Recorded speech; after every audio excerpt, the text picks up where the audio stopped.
Hello, Four-Eyed Piper coming at you with a special guest tonight. Hi. Four-Eyed Pipe Widow decided to grace us with her presence. We're doing a VR, actually, for 907 Piper's 100 sub giveaway. Congratulations, my friend. Congrats. Christy and I watch a lot of outdoor type shows, survival shows. We are avid hunters and fisher people.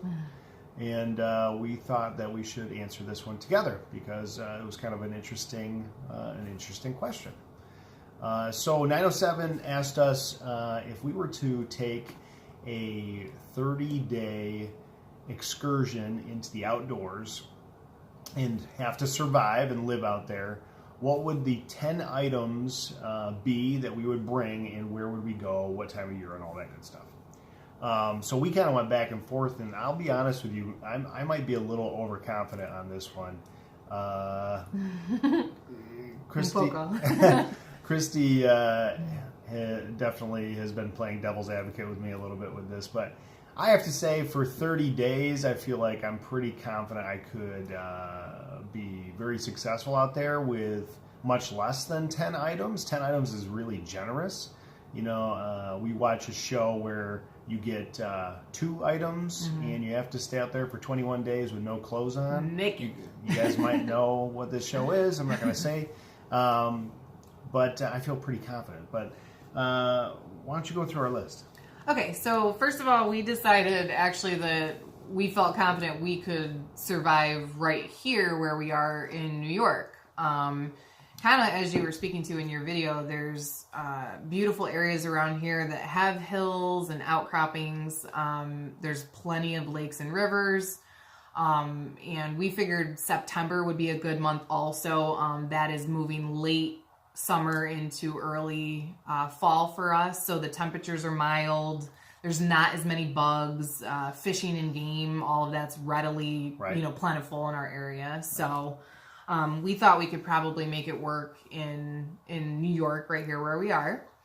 And then we both he sprung this on me one morning. He's like, oh, where would you go? And how many items would you, what would you pick if you had 10 items and stuff? So I was planning for like a year and then realized, okay, it's only for 30 days. So I feel like I could maybe pull it off too. I'm not nearly as confident as my husband is, but so these are kind of the items we agreed on. We pretty much had the same items other than like 1 or 2 things here or there. So the first one we said was a hunting knife. That's imperative to have for all kinds of things, chopping, if you're hunting, animals, fish, all that kind of stuff. Carving pipes, obviously.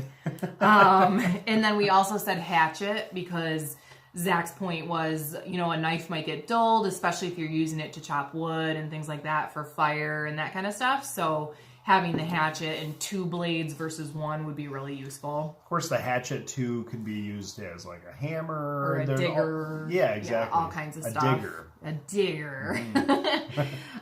So then we said number 3, paracord. Obviously, all the shows we've also watched and seen, that always seems really important to have.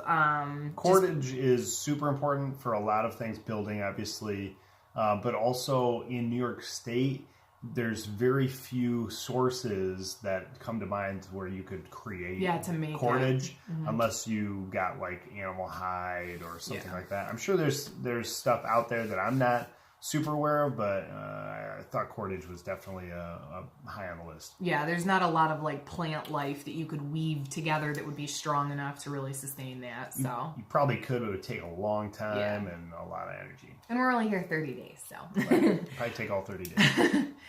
So our next one was a pot, obviously, in regards to water. There are a lot of lakes and streams, but you'd still need to boil. So we said a pot, and for cooking, that kind of stuff, preparing food. Obviously, that's helpful. So we kind of differed on this one. I said magnesium fire starter, and Zach thought he could make a lighter last for 30 days. So I think so. Either way, obviously a source of fire. Really depends on how plentiful wood is, and then how wet. How wet, exactly. Of course, if we're thinking about September time frame, you might get some weather in there, some precipitation. So I don't know. You might be right. You might be right to do the magnesium fire starter instead of the lighter. But I feel like I could keep a fire going for multiple days at a time on very little lighter fluid. So confident. So now that after we do this video, I'll send him out into the woods for 30 days and see how he does. All right. So. Here we go. So our next one was the fishing rod and tackle. I think we're both pretty solid fisher people. Yeah. And could definitely use the fishing rod to our advantage to have a lot of food sources. So that's good. And then number 7 for us, which I don't think you mentioned, was a tarp. Rather than a sleeping bag, I had actually tossed around the idea of a sleeping bag. But Zach, once we kind of talked about it, we thought we could really make solid enough shelter with a tarp. Also, you could use it to catch rainwater. You could use it for lots of things. You could actually use it for warmth if you had to, use it as an extra layer. My plan would be that would be your instant shelter, and then you could build a more permanent structure and then use that as blanket bedding, some sort of barrier between you and the ground. Exactly. Yeah. And then you could use it for trapping. You could use, there's so many, as a pack, you can, there's so many purposes for a tarp. Yep. Number 8, we said canteen, only to help us have something to keep readily, available water.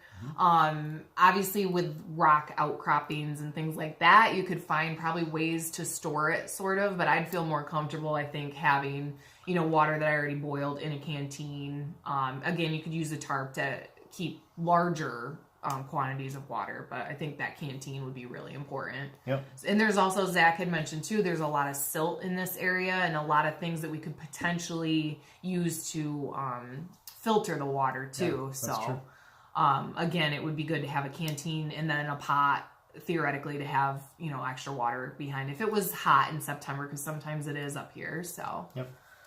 And then number 9, we said wire. This was one of Zach's, not necessarily on my list, but he could set snares and also many, many uses, depending on what fishing tackle we had. You could probably use it for something with that. Like a net, you could do a lot of different things with a pretty decent sized spool of wire that would fit in a hunting pack. Yeah. Like, I truly believe he could set snares and traps and be totally fine. Me, I couldn't set traps per se. I'd be more of a forager and that kind of thing, but definitely useful. So then I'm going to leave number 10 to Zach, because this was totally his own idea and I allowed him to have it. Well, number 10 would have to be my pipe pouch.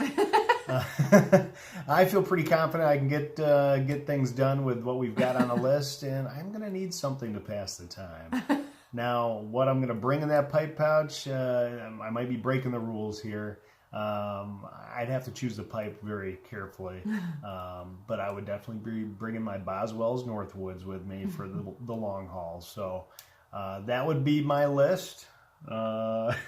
Christy's laughing because that's ridiculous. If you had room for another survival item. But in my opinion, a pipe is a survival item. It keeps your mind sharp, right? So anyway, that's our list, guys. I hope you enjoyed it. It's nice to have the four-eyed pipe widow with me. Yeah, we also wanted to do a little shout out too, because our daughter Olivia's birthday is also on February 15th. That's right. So happy birthday. And my dad's birthday. So that's pretty cool too. So happy birthday to you, my friend. Yeah. And congratulations on your giveaway. Yes. We're super excited, and you're going to see a little bit more of this one hopefully soon. We're going to be doing a giveaway here very shortly as well. So good to see everybody. As always, a pleasure. And we'll catch you next time. Bye, guys.